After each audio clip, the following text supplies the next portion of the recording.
For privacy reasons, the names of individuals involved in this case have been changed. Stay tuned. That night, as the houses in the neighborhood slept peacefully, a terrible tragedy was slowly being written in the darkness. A seemingly harmless family, living a peaceful life in the town of Cheshire, Connecticut, could not have imagined that that day would be the last day they could live happily together. Two criminals, with dark and unscrupulous plans, broke into their home, bringing with them unimaginable nightmares. In just one night, 3 members of the Hayes family lost their lives in a brutal murder that shook the entire community. What happened next not only shocked a small town, but also became a major debate about justice, safety, and capital punishment in modern society, where every unsolved mystery contains secrets that want to be revealed. Step into the darkness and explore them with us. Don't hesitate to leave a like as an encouragement for us. And don't forget to subscribe to the channel and turn on the notification bell to update the most classic cases. The Cheshire Murders, 2007, is one of the most shocking crime cases not only in the United States, but also around the world. This case involves a family living in the town of Cheshire, Connecticut, where 3 members of the Hayes family were brutally murdered by 2 criminals, leaving a deep mark of pain, anger, and a story of terrible loss. This case not only involves terrible crimes, but also a great debate about the justice system and the death penalty, as well as questions about public safety. On the evening of July 23, 2007, the quiet town of Cheshire, Connecticut, which had been relatively quiet and had little history of serious crime, suddenly became the center of national attention. The story begins on an ordinary morning when the Hayes family was sleeping peacefully in their mansion. The Hayes family was a model family, consisting of a father, a respected internist, a caring mother, and 2 beautiful daughters. They lived in a safe residential area, and no one could have imagined that their family would become victims of a horrific crime. 2 criminals with a history of violent crimes and criminal records had carefully planned and attacked the Hayes family home. They were criminals who had been arrested many times before for illegal acts, and now they were trying to carry out a calculated robbery. Taking advantage of the time when the whole family was sleeping, Turner and Foster sneaked into the house through the back door. They quickly restrained and tied up the family members, making them unable to resist. While the victims were panicking and did not understand what was happening, Turner and Foster began to commit brutal crimes.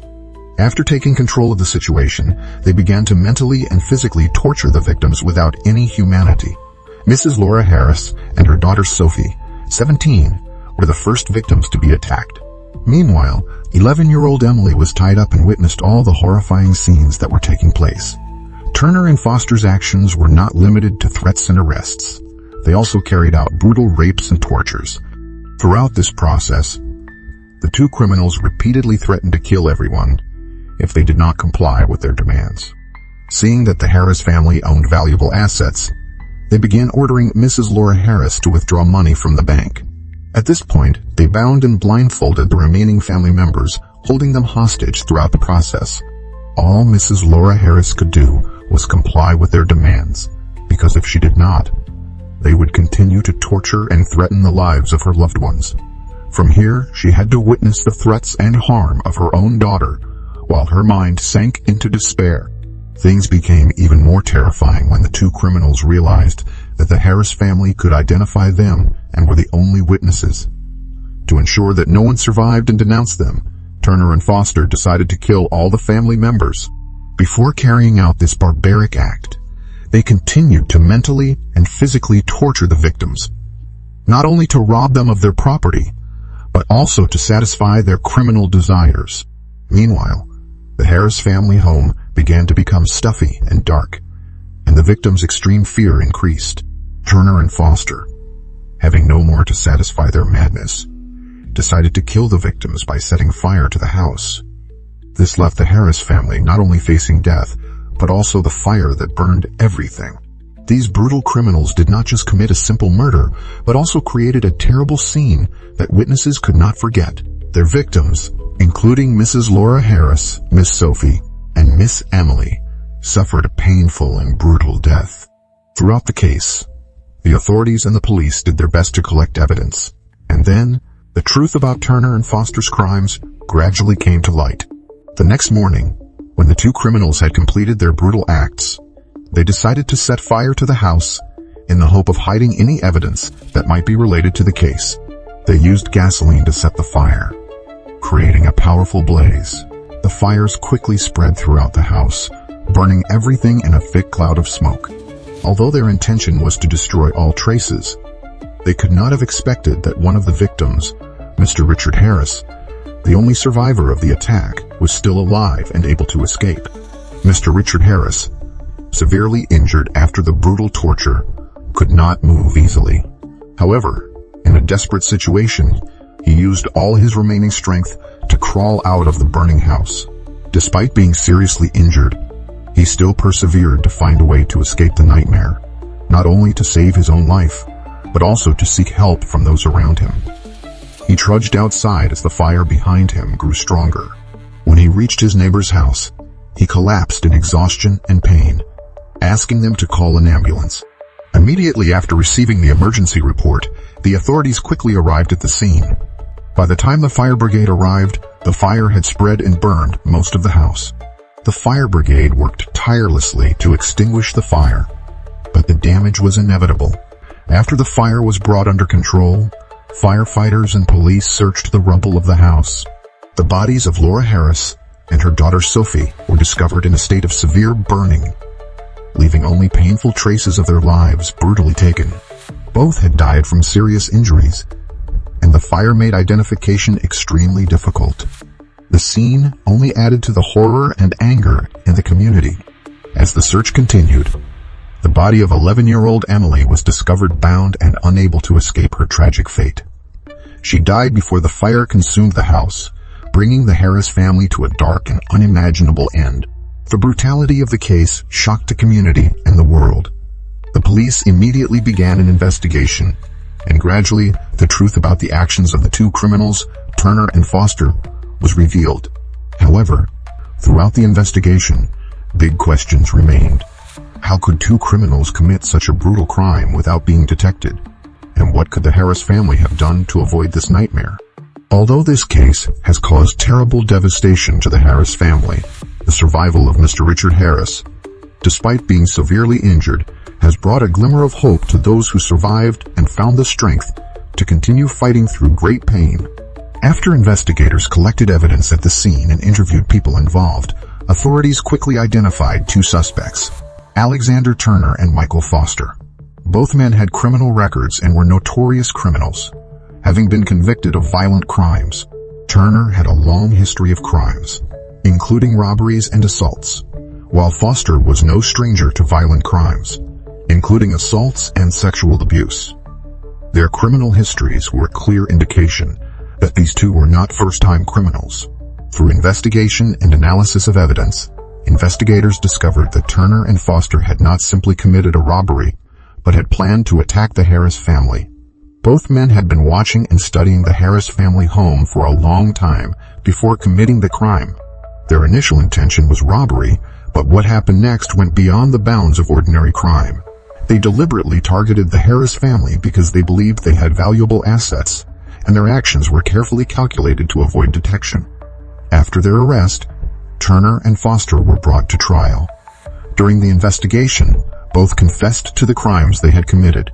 Their statements provided important details about how and why they decided to carry out this brutal attack. The prosecution presented irrefutable evidence, including biological traces and physical evidence recovered at the scene, to support the allegation that Turner and Foster were the sole perpetrators of the crime. The case quickly attracted a great deal of public and media attention. The story of the brutal crime against the Harris family caused a wave of outrage in the community, leaving people unable to believe that a family living peacefully in a small residential area could be the victims of such an attack. A sense of insecurity spread throughout the community, and questions about the safety of every family became more prominent than ever. In 2010, Michael Foster was sentenced to death for first-degree murder, rape, and other crimes related to the case. During the trial, the public expressed outrage and hatred for the crimes of Foster and Turner. The case became a hot topic in discussions about the death penalty and punishment for violent criminals. Meanwhile, Alexander Turner was also sentenced to death. However, Turner's trial was longer and more complicated than Foster's. Turner offered several reasons and arguments to mitigate his sentence, but in the end, his death sentence was upheld. Despite their convictions, both criminals appealed their sentences, hoping to have their sentences reduced or seek parole. However, their appeals were rejected, and the final decision was that the death penalty would be carried out. The case continued to receive media and public attention, with many believing that the death penalty was appropriate for the crimes they had committed. However, in 2015, the state of Connecticut passed a law banning the death penalty, and the executions of Turner and Foster were suspended. Although the death sentences were imposed before the law took effect, due to legal changes, Turner and Foster's death sentences could not be carried out. The law has been controversial and has sparked debate over whether the death penalty is an appropriate punishment for brutal murders. While some people believe that banning the death penalty is a step forward for human rights, others believe that criminals like Turner and Foster deserve to pay for their actions. The Cheshire Harris family murders were not only one of the most brutal crimes in Connecticut history, but they also sparked a wide-ranging debate about the justice system, the death penalty, and public safety. Although the two criminals were convicted and sentenced to death, the case raised unanswerable questions about the safety of families and communities in modern society. The crimes of Turner and Foster brought to the public a terrifying reality. Not every family is safe, even in the most peaceful and secure neighborhoods. The Harris family, who lived in a quiet and safe neighborhood, became victims of a horrific attack that no one could have imagined. The incident has sparked a major debate on public safety and citizen protection measures, causing people to begin to question the shortcomings of social protection and warning systems. The case has also raised concerns about the effectiveness of current security policies. While the authorities responded quickly after the attack, the fact that this incident occurred in an area with no precedent for serious crimes has left the public feeling insecure and confused. Discussions about improving home security measures, especially personal security systems, have become more heated than ever. Families, especially those living in quiet and high-income residential areas, have begun to reconsider security measures such as alarm systems, surveillance cameras, and other layers of protection. In addition, the case has prompted governments and social organizations to confront major questions about their responsibilities in ensuring the safety of citizens. Political meetings and discussions have revolved around improving public security systems, from enhancing the capacity of the police force to improving crime prevention policies. Many politicians and social organizations have called for new measures to ensure that families do not have to live in constant fear of invasion of their privacy and safety. Along with that, the change in awareness of personal security has also become more evident. Families have become more aware of equipping themselves with protective measures, from upgrading home security systems to attending self-defense classes and emergency response skills.